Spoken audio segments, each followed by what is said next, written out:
How you doing, gents? You okay? Yeah, we're good. What do you want to say about Aston Villa? Basically, I think I want to start by saying there's a proportion of blame that has to be laid at the manager's feet, at the players' feet, and at Perslow's feet, because it's ultimately his experiment that hasn't worked. But for me, the majority of the blame has to be laid at the supporters' feet. We are potentially one of the worst fan bases in the league. Why?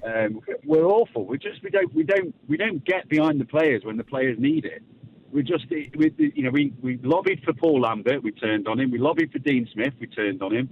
And there's no coincidence the fact that some of our best performances came in the COVID year when there was no fans in the ground.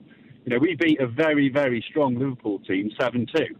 And the overriding factor there is there was no fans in the ground. And I think we when the fans need us, we don't get behind them. When our back's against the wall, we don't get behind them. We're just awful.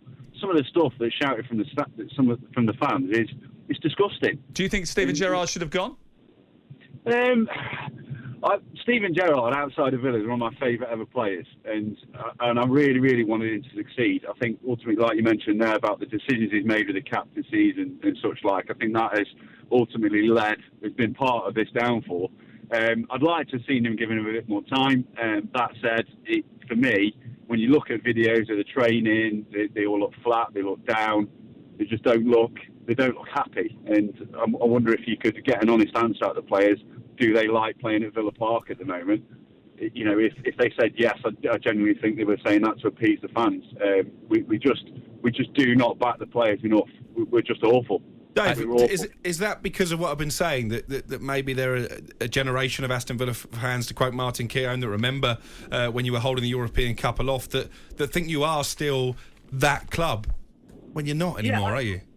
No, we're not, and I think you're right to a certain degree. But I'm not being funny. The past is the past. You cannot dine out on that forever, and we need to start thinking about the future. And part of that future is getting behind the current players that are there, not ones that have won something 40 years ago. It's ridiculous. It's absolutely ridiculous, and it's one of the most frustrating things as a Villa fan that we keep banging on about it. Dave, thank you very much. Appreciate your call. 03717223333. Jordan's an Aston Villa fan. Hello. Hi, mate, you're right. Yeah, we're good, thank you. What did you think about the sacking of Steven Gerrard? Did it take too long? No, it should have gone months ago. So it did take too long for them to get rid of him? Yeah, it should have gone months ago. As soon as the thing with Mings happened, you just knew it was going to be a car crash from there, and it was. In fairness, I never wanted Gerrard in the first place because the owners keep banging on about this ambition, and the problem is when you plant that seed, the fans catch on to that. So they keep banging on about the ambition, but where is the ambition in terms of delivery? That's what I don't understand. I mean, Crook mentioned this earlier on, said they're ambitious, but I mean, in terms of the level of player that they're buying and the way they've constructed the squad, it doesn't look to me like they've spent or plotted or found a system of trying to elevate the team up the league. Coutinho at the time looked an ambitious signing. Did it? I who think else it wanted did. that? Who are they in competition with for Philip Coutinho? That's the problem. And actually, I spoke to signing players that are over the hill. Yeah. And signing players that nobody else really is going to get involved in a bidding war, and even them paying over the odds for players. I remember when they signed Danny Ings, almost overnight. It was a Tuesday night from memory. It came out of nowhere. All of a sudden, we're hearing, Aston Villa are interested in Danny Ings. Not only interested, all of a sudden he's holding the shirt aloft, and they've signed him for big money. So, Alex, are you nobody saying that else wasn't was a going good to pay signing? that money. It hasn't been a good signing. I thought Ings was a player they needed to score goals. Had one and season. Initially, it came good. One season in the Premier League, he scored goals that warrants that kind of move. So you don't rate him? No? Not overly. I think you're tough. You're tough. Honestly, your Sunday League team must be unbelievable. It's almost as good as Sam's. Sam's. You're some player listening to you. But Danny Ings played for Liverpool for a while, remember? And obviously Jurgen Klopp he scored saw goals something in him.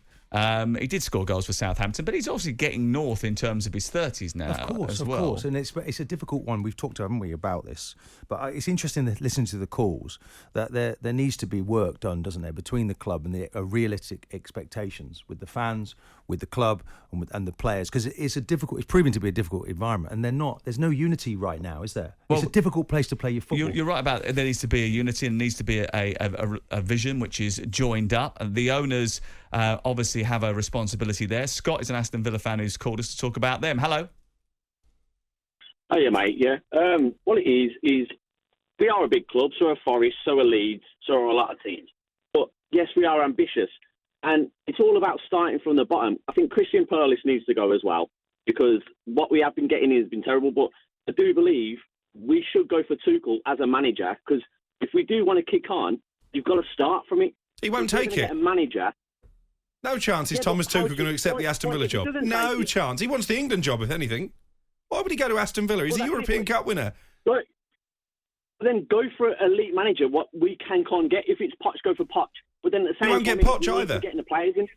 Poch won't go there. But then who would you go? Because Gerrard weren't it. Gerrard's not an elite manager. If you want to be kicking on, you've also got to be getting the players on. The players aren't doing it.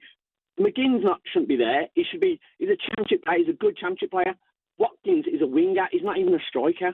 So we're buying someone who was supposed to be a striker from Brentford, which, he worked for a season, but he's a winger, really. Yeah. You get Ings.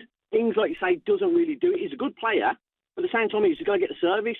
And I feel like the recruitment, what we've got, is not good enough. But at the same time, we've got to go.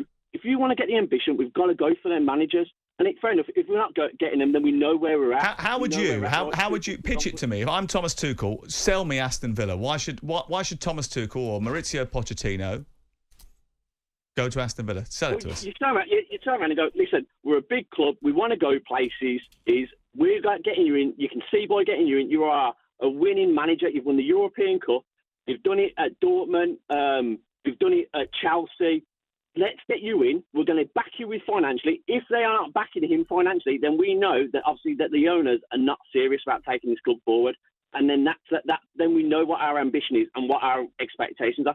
Because if they're saying we are going up for top 6, whatever, then at the end of the day is we need to be bringing in that manager. If they're not bringing in them type of things and we can't get them, and obviously they're not serious. Cheers, Scott. Take Villa forward. Thank you very much. Appreciate that. Thomas Tuchel, would he take it? Well, I don't want to kill ambition. I love that. I love the club having a dream and wanting to be successful.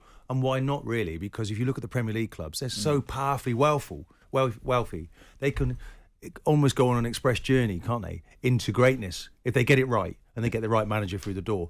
So let's see who comes through there. But it's really critical now they get the right manager, because Villa are just above the bottom 3. And they could fall away, and I'd hate to see that club be relegated once more. You were quite angry and dismissive of Tuchel and Pochettino there. Why? Because they won't take it. How do you know that? Pochettino, if he comes back to the Premier League, I think he's saving himself for Tottenham, because I think there's every chance that Antonio Conte ends up back at Juventus. So I think Pochettino will be... Where do you see that? Where have you dreamed that up? Pochettino will be reluctant so Conte to has jump back one into a indifferent job. result. So we're looking at it. So we went into that game with Manchester United with the same record as Man City, 7 wins. Best start since 1963. Yeah, and everyone's saying Conte, there's problems. There's a media...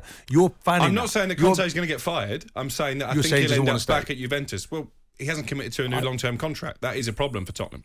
Yeah, but not really, is it? That's just how he operates. He's always operated in that manner, and he's a successful man. And I actually feel they might just end up in the top 4. We've got an unbelievable battle. Is that enough for now. Conte?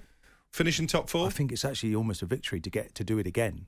But if he goes back to Juventus, he can start lifting silverware again. I think there's a lot of work to do at Juventus if he goes back there. He's taken half the team to Spurs at the moment anyway. Jim White and Simon Jordan. Monday to Friday mornings from 10 on AM, on DAB, via the talkSPORT app and on your smart speaker. talkSPORT.